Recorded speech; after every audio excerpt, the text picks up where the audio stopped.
إن شاء الله هكون معاكم في الكورس من خلال شركة إنجو فيجن. أنا دكتور هاني فوزي أبو سعدة، استشاري أعمال الكهربية ودكتوراه في نظم القوى الكهربية والشبكات ومدير إدارة تشغيل المحطات بوزارة الكهرباء المصرية. وأتمنى لكم تدريب مثمر ومعلومة مفيدة، وإن شاء الله هيكون شعارنا في التدريب بتاعنا زي ما احنا متعودين دايما: خبرات السنين في دقائق معدودة. في ظل توجه العالم للاستغناء عن مصادر الطاقة المعتمدة على الفحم والبترول والغاز الطبيعي ومشتقات البترول لما ليها من آثار سلبية على البيئة وصحة الإنسان، فكان التوجه لاستخدام الطاقات النظيفة وعلى رأسها الطاقة الشمسية توجه هام جدا في سوق الطاقة العالمي. والطاقة الشمسية بتيجي كضرة التاج في الطاقات النظيفة أو Renewable Energy، لأن الطاقة الشمسية تعتبر من الطاقات المنتشرة أو الغامرة لسطح الأرض في جميع النقاط تقريبا، وينفع استخدامها في جميع بقاع الأرض على اختلاف درجات الحرارة فيها والسقوط حتى معدل التشميس. ولكن يمكن أن احنا نستخدم الطاقة الشمسية في جميع بقاع الأرض وفي تطبيقات عديدة جدا، ودي بتتيح لنا فرصة فتح مجالات في الاستثمار وتطور التكنولوجي وفي إنتاج الطاقة وبالأخص الطاقة الكهربية بشكل أوسع من الأول. إلى جانب انتشار الطاقة الشمسية بشكل واضح وبشكل فعال على سطح الكرة الأرضية، ولكن يأتي كمان في جزء يتعلق بتكلفة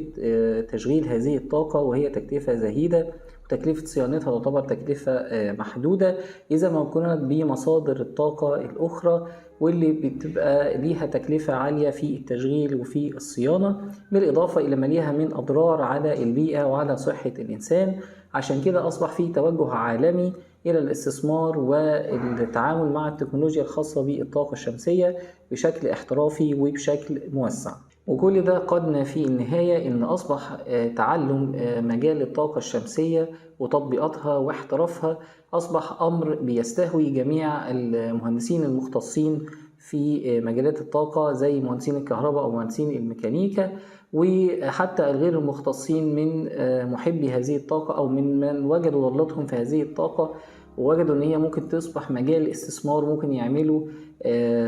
بيزنس خاص او مجال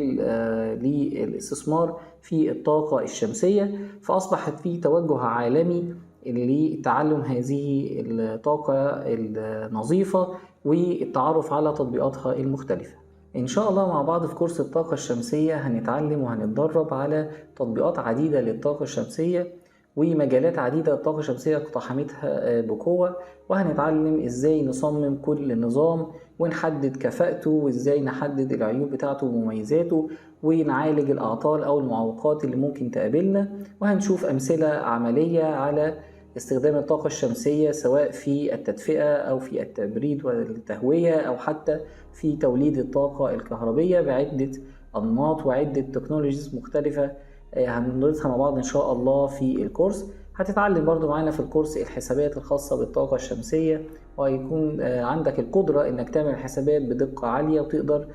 تصمم النظام بتاعك وتختار الكومبوننت والأجهزة اللي حضرتك هتستخدمها بعناية وباحترافية. كمان إن شاء الله الكورس معانا هيأهل حضرتك إنك تقدر تشتغل في كبرى الشركات المختصة بالطاقة الشمسية، سواء كنت هتشتغل كمصمم أو حتى كفرد صيانة في بعض الشركات أو حتى كفرد